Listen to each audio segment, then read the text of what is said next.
1, 2, 3, 4, 5, 6, 7, Sounds 8, like you. 9, 10. Isn't that the goal? It is you. Okay,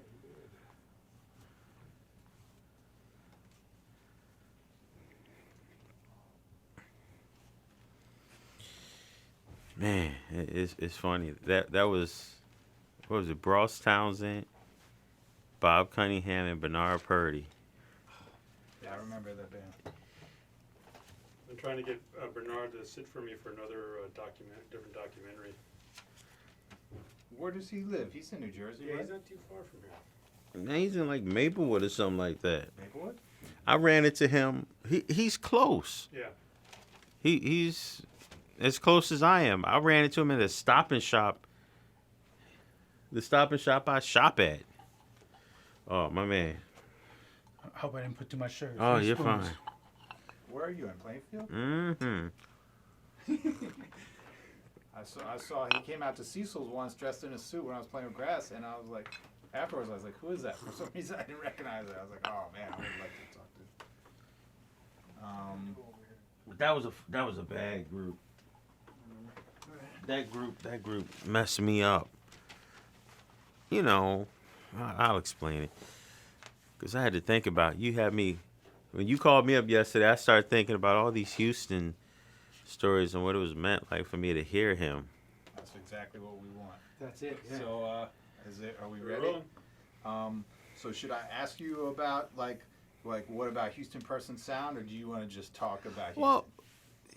Well, about Houston sound, you have to think that as a young tenor player, there's a plethora of influences. You have Joe Henderson, you have Train, you have all these other people that, you know, they teach about in school.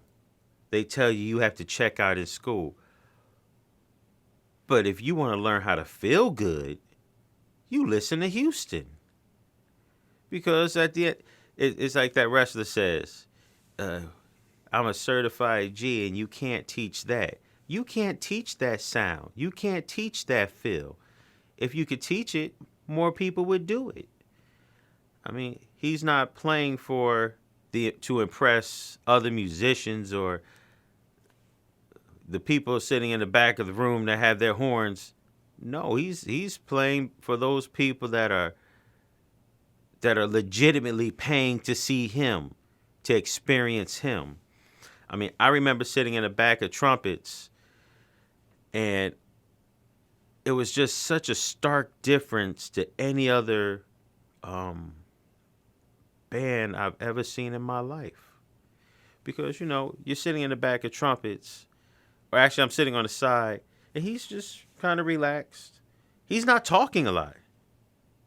He's singing a lot with his horn, while everyone else is standing there. You know, you check out other people. Well, what song are we going to play next? What are we going to do next?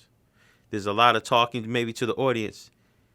I don't think he said one word to the audience for about a good 40 minutes. But he sung to them the whole night. And that sound with it just swallowed up the whole room. It was like the room wasn't big enough for his sound. But yet his sound never it's never brash, it's never harsh. It's always warm and inviting. It's like the pillow just took over the whole room. It's like, man, is there a place I can't find comfort? Not if Houston Persons is playing. It's always a place of comfort. And that's that thing that we're not taught. It's not something that you can teach. It's okay, so here's the best way to put it. Good friend of mine, Julius Tolentino. We were both playing with the Harlem Renaissance Orchestra in Harlem for Harlem Day. And Houston was a special guest. And we're up there playing our stuff, and you know, we're thinking we're in the cut. We're thinking, we're grooving. He came up there, and you know, we're playing all our pseudo Illinois, our pseudo this big tenor player. And he came up there and on a blues and went, ooh, and all of a sudden, Harlem shut down because Houston played one note, and we're just sitting and we're staring up at him like that, like, and we just looked at each other. We got a long way to go. it was because it was like we talked about it and said, I thought we were doing something. He is the something we wish we were doing. He is the something, and it's that sound. It's not something you can teach. It's something you have to hear and experience, and you don't spend a whole bunch of time looking at the band. When you hear him, watch the audience. I've been in rooms where musicians have gotten upset with the people and say, oh, will you please cut down? You know, we're up here working. I've never heard Houston have to do that.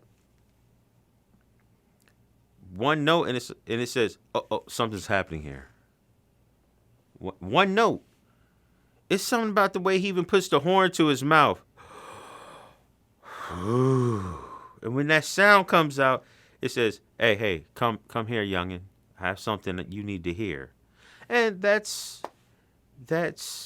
something that can't be taught. It can only be experienced. It's like, how do you describe a really good food?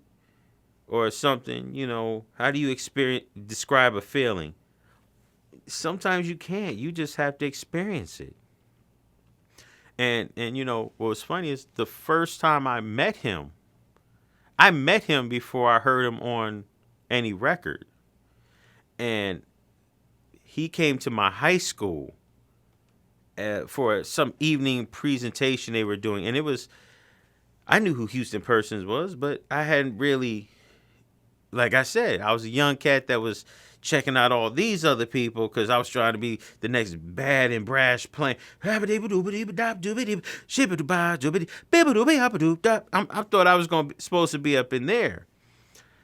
And this older cat says, man, you know, you should come hear this band tonight. It's the 3 Bs. Ross Townsend, Bob Cunningham, and Bernard Purdy. And the special guest with them for some of the selections was Houston.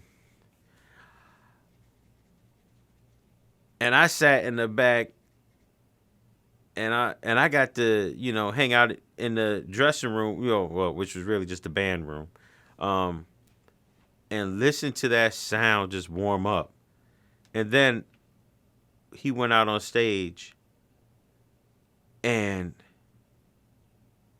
you would have thought it was a rock concert, because the second he started playing, the whole room just went, because he knew how to bring that room to life. He knew how to say, okay, shh. He knew how to silence the audience with his notes. He knew how to say, ooh, that couple's having an argument. Dude, I'm going to play something. When you hear the right note, put your arm around her. You know, he'll look at a woman cutting he's that dude. You have a really bad argument with your woman. Let me put some Houston on. Houston, we have a problem. I'm going to solve it. That's what his sound does for me. And I mean, I think I was warming up. I was at that same concert they let me sit in, and I think I was warming up, and I think he just looked at me and said, your reed is split. Huh? What? I looked at it and said, you're right.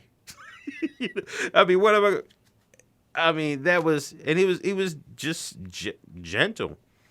I mean, you know, that, and then, and like I said, sitting at the back of trumpets and listening to him just not talk, sing to the audience the whole night. And as my teacher, Dr. Leroy Barton, would say, he was one of the few music teachers that spent time talking about tenor saxophonists of that ilk, of that lineage, that specialized in grown folk music.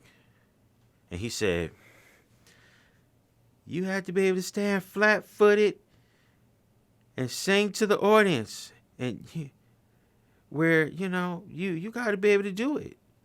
And that's where people like Houston Persons, they can stand flat-footed and play the tenor saxophone. And where I'm going to call myself out at times, I'm going to call out a lot of us. And if you're not dipping and diving and just emoting with your body, you don't think you're doing anything. When's the last time you saw Houston, quote unquote, emote or just gesticulate while playing? I mean, let's think about that. He doesn't have to. What is it that his horn doesn't say? He doesn't need to say, it's not, he doesn't have to, I'm all there.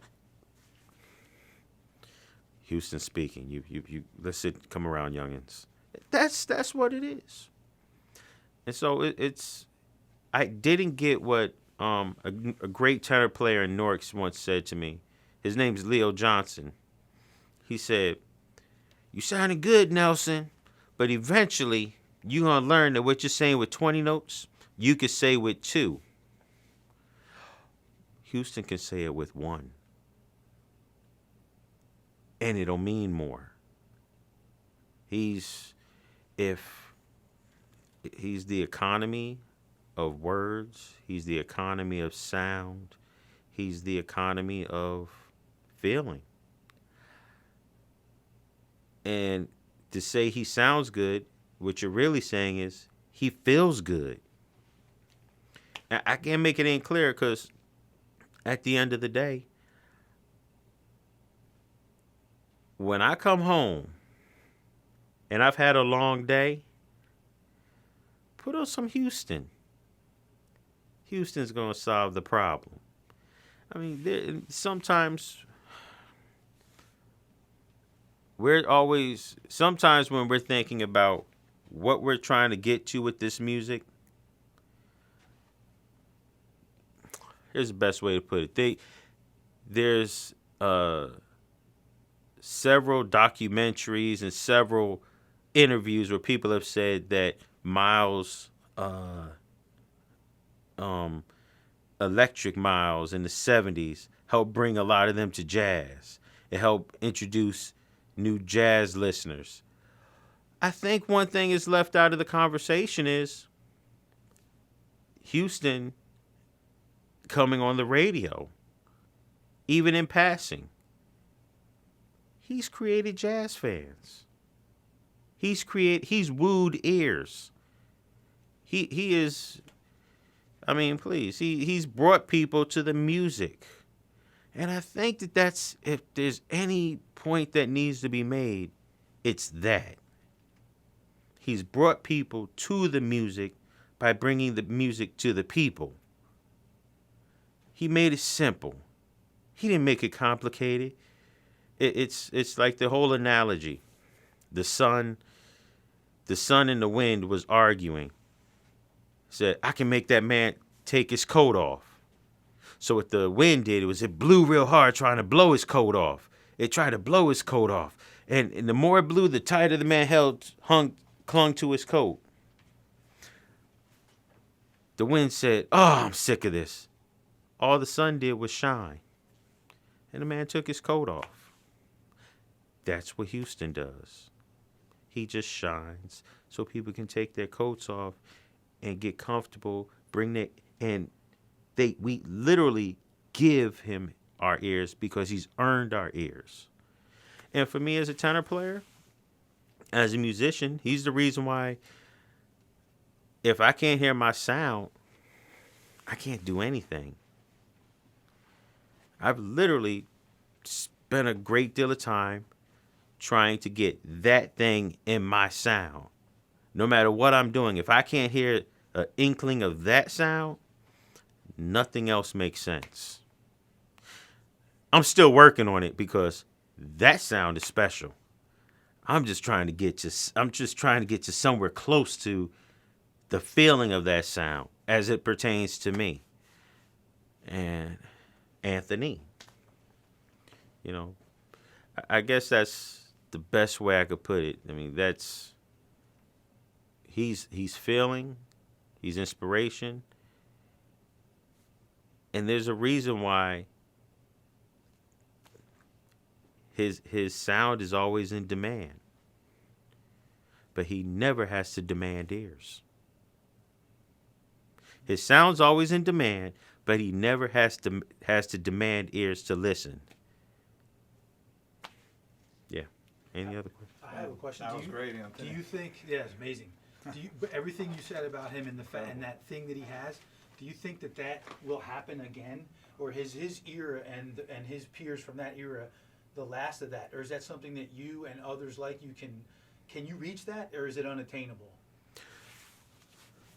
It's not unobtainable because it's a mindset. At the end of the day, the mindset of Houston's music is not about him. It's not about him serving him, though it serves him well. In the long scheme, it does serve him well, but it's not about just him. It's about bringing the music to the people. And if you're humble enough and you're conscious enough to say, well, how can I bring this music to the people? I turned it off. Oh, I didn't. Dan, is he facing the right way? Because you. No, Yeah, don't this answer. is okay, but yeah, if you can answer gotta be- towards Matt. you gotta as be- Okay. opposed to Dean. Sorry. Was it cool that whole first 20 minutes? Because that was incredible. Yeah. Yeah. Okay. What? So. I'm gonna put film in the camera now. We can start. Okay. Okay. Thanks for that warm up. So he was saying, can a young person get to what Houston person has? Young tenor player. A young tenor player, a young trumpeter, anybody can get to what Houston has if they have the mindset that the music is not about them. So if you think about people like Stevie Wonder, Marvin Gaye, people that, in all fairness, I believe Houston belongs in a conversation with. He belongs in a conversation with those other geniuses because he's a genius at what he does. No matter how complicated a Stevie Wonder composition is, and most of them are, especially if you're listening to Smile Please, that is some pretty intense harmony, but it sounds so simple. Because he just takes something that sounds simple and make it sound like it's romper room. Like it's something that's everybody should hear. And Houston, no matter what he's going for, he sounds as though it's just what everybody should hear. It's not complicated. It's not, and at no point should that be an indictment. It's not, our job is not to make the music more complicated. It's to make the music more accessible. And actually, to be quite honest with you, people that make the music more and more complicated, you might be part of the problem. You know, what did Joe Henderson say? You're either part of the solution or you're part of the problem. That was the whole, that was a mantra, a part of the 70s, right? That's a major thing to think about. Are you really wooing ears? If you can sit back and say, man, the people are vibing me. They're just not getting with me. They're not listening. Maybe you should figure out why they're not listening. And Houston solved that problem. He made it amenable. And that's the word. He's always amenable to the ear. He's palatable. 100%. Listen to and you know what? First time I heard Houston on radio was actually a live broadcast. It was the duo that he had, that Ron Carter and Houston Person. And they were playing Blues 7.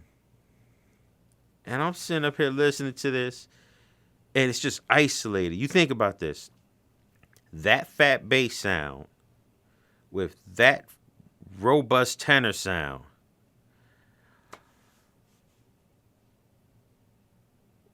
they made everything else. It seemed like nothing was missing because nothing was missing. You had two people just vibing that were communicating, speaking a language that the two of them knew how to speak, and it was inviting. I mean, there was sometimes when you hear people play bass and sax or bass, sax, and drums, it's not always very inviting. It's a little esoteric. It's strictly for the jazz fan. That was for the music fan. That was for the listeners. That was for the, whoa, what's that? And you know, I work with Houston's bassist a lot, Matt Parrish. And that's all we talk about is we talk about those records and the relationship about that sound. I mean, we've worked in a wide variety of situations, but when he talks about Houston, he says, "My God, that's the easiest day at the office I ever had. It just feels good. All I have to do is show up and do my part, and nothing's missing." And we sat up there. We talked a lot about those records. I'm gonna talk him into doing one with me when I get myself together. That's great stuff. That is great. So I guess I'll just ask you a few questions about Houston. And the thing is, if you've touched on stuff before, it's okay because like we just and you could make it short, whatever you want to say. I know you've already touched on a lot of stuff, but this is really good stuff you're giving us. Matt, before you go forward, do you want to check your phone and see if Jerry's around? I've been looking. I said, let me know when you're outside. I think it's going to go a little late. Did you text that to Houston? Maybe give Houston a 30-minute. Well, he's already on the road. Okay. So but it's all right. He's got to think there would be some. Okay, so you've already touched on all this stuff. But I just asked you, give me a concise or a long answer. His sound. What's so special about Houston's sound? His sound is special because he might be one of the world's greatest actors, one of the world's greatest thespians. He knows how to utilize his voice for whatever story he's telling. I mean, if you listen to the material with him and Etta, ooh, he's never in her way, right? That's first thing. But his voice, the way he accompanies her, the way he supports her, the way he tells the story for whatever song that they're offering us, whatever way they're going to tell that story, he has a voice for it. Whether it's that wispy, if he decides to go airy, that's one thing. And then sometimes when he gives you that, just you're going to take the fatness of this sound. But you know what? Here's the funny thing. No matter how fat it is, it's always inviting. So he has his sound has an abundance of colors to tell whatever story he needs to tell at that particular time. And that's once again, that's one of those things that's not always talked about.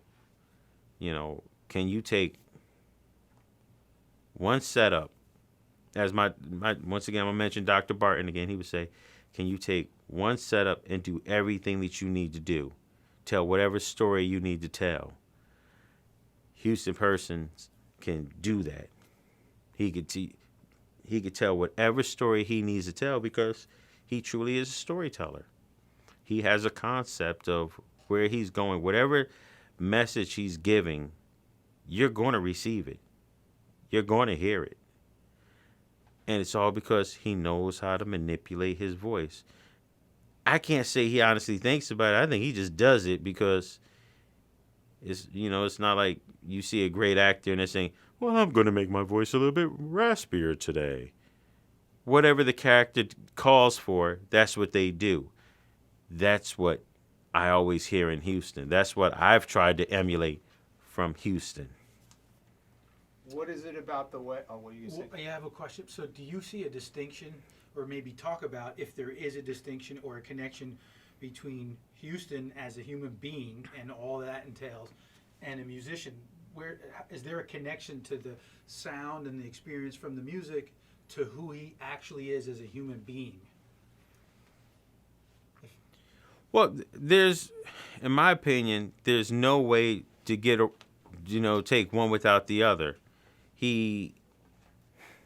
Every time I've met him, and I haven't spent a great deal of time around him, he's always been pretty nice to me. He's always been inviting. The way he is with the audience is the way he is. That big jovial smile that you see at the in pictures, it's real. He's really that guy. He wants people to enjoy the experience, and he realizes, you know what, Houston, to hear him, he presents the saxophone as if that might be the only joy a person will get the whole day. That's the way. That might be the only time someone feels good that whole day. And if it's because of him, then it seems as though he feels as though mission was accomplished. That's what I hear when I hear him, and that's what comes out. I mean, Cecil Brooks III used to talk to me a lot about being on the road with him and Etta, and how and and the lessons that he learned from Houston. And I'm not going to tell his stories for him, but what he did share with me, one of the main things that he did share with me was Houston's desire to meet with the people musically and emotionally, from the bandstand, from the way he was presenting. The man could read the audience. He always gave the audience what they needed, and you can't do that if you don't have some insight, compassion,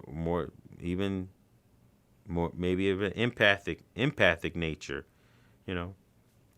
That's what I see. That's what I see from him. All right, I got one or two more questions. I don't think Jerry's even here yet. Maybe follow up on that, and is it based on what you just said? So, in that search for musical, or in your personal search, do you find that you have to work as much on who you are to achieve that? Because it's such a different world now than it was like in the world that Houston came up in order to achieve that, in order to reach the places you want to musically, do you find that it's not just your musical knowledge and your chops, but also your human, because that's what you're describing to me. Well, you can answer towards Matt. Yeah, I'm sorry. Well, you know what it is? I was trying to explain something to my niece the other day, and she couldn't relate. I said something to her that we may have heard as a child. When the street lights come on, you better be in the house. That made sense to us. For her, she doesn't understand what that means. She doesn't understand the danger that we're trying to protect her from, because it's a different time. We didn't grow up with social media the way this generation does. Or now my generation is just immersed in it. So, yes, I have to utilize my knowledge of my generation, the generations that's coming up behind me, are the totality of all of our experiences, to think about how I'm presenting music, to think about what need I'm meeting. We haven't been in a pandemic as a country, as a world, since 1918, somewhere in there. And you think about it, this has been difficult. This has been where we've all had to find a new way of doing things. Not to go dark, I mean, but your time dictates your methods. And even if your message is still the same, the way you deliver that message in whatever time that you're delivering it in has to be relevant to that time. And that's what I'm striving to do. Because there's still a place to do what Houston does, maybe a little bit differently for the people that I'm presenting it to at times. But when I see you have to know how, you have to look at your audience and say, oh man, all that stuff that might impress those music students, that might impress the village. It's, when I'm down hanging out down there and we're going whichever way we're going, that's not going to move them. And once we get over trying to impress people and get to trying to give an experience, share ourselves with the people, share what's good about us. Maybe I have 6 children. Sometimes I just want to, you just going to hear me holler on the saxophone because I have 6 children. and all 6 children come out of my saxophone. And I'm happy for it because that's part of my experience. You cannot take your experience out of your music. Houston does not take his experience and his knowledge and his know-how out of his music. I think James Baldwin in his book, Tell Me How Long the Train's Been Going, he talks about this point, something that happens to him, and then he says, I've used this moment on stage several times to tell a story. Yeah, we use our experiences to tell a story. We use all of our insight. Man, I stubbed my toe. What did that feel like? Yeah, this is what it's going to sound like when I try to explain what it felt like to stub my toe. And that's the best way. It's like you're a wrestler and you're trying to learn how to sell a punch. When someone's attacking you or someone's making you feel good, how are you telling the story? And you can only do that if you experienced it. That's what vocabulary is. You can only use words that you can only use words effectively that you know. All right, what's the importance of Newark, the city, towards jazz and the Newark jazz scene? Talk about that a little bit. The Newark jazz scene, which I have to tell you, I caught the tail end of. I'm probably, myself and a handful of my peers are probably the ones that caught the tail end of the Newark jazz scene. It was a robust,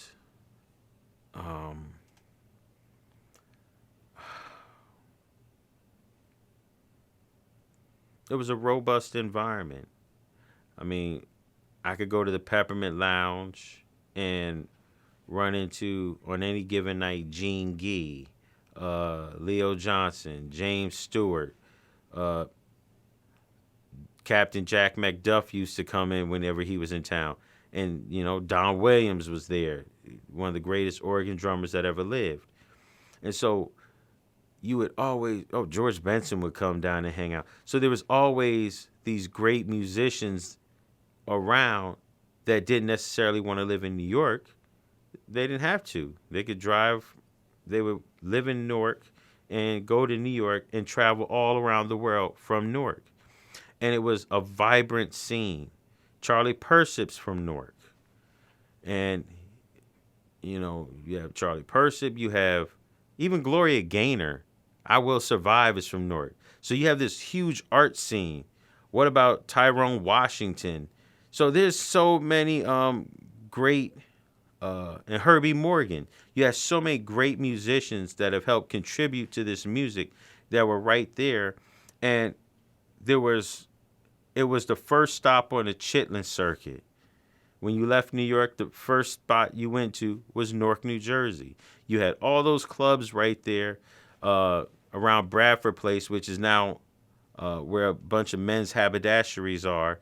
But that was the spot. I mean, I remember Gene Gee describing to me, say, on one night, it was Stanley Tarantine right here, Art Blakey and the Jazz Messengers here, and I forgot who the other band was.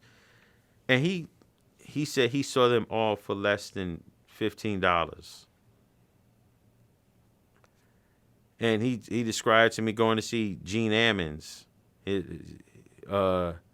He described going to see Sonny Stitt because told his father, Gene Ammons is the greatest tenor player to ever live. And then so his father said, oh yeah? So he took him to go hear Sonny Stitt, and he said, there's another one. You know, and in that you had such a wide variety of the music that you could hear there. And Yeah, I think, man, that was incredible, Anthony. It was. Really great stuff. I think it'd definitely be in there. Absolutely. Thank you, man. Oh, thank you. So good. I mean, your reverence for Houston compared with what you're telling us is just perfect for what we need, man. It's perfect.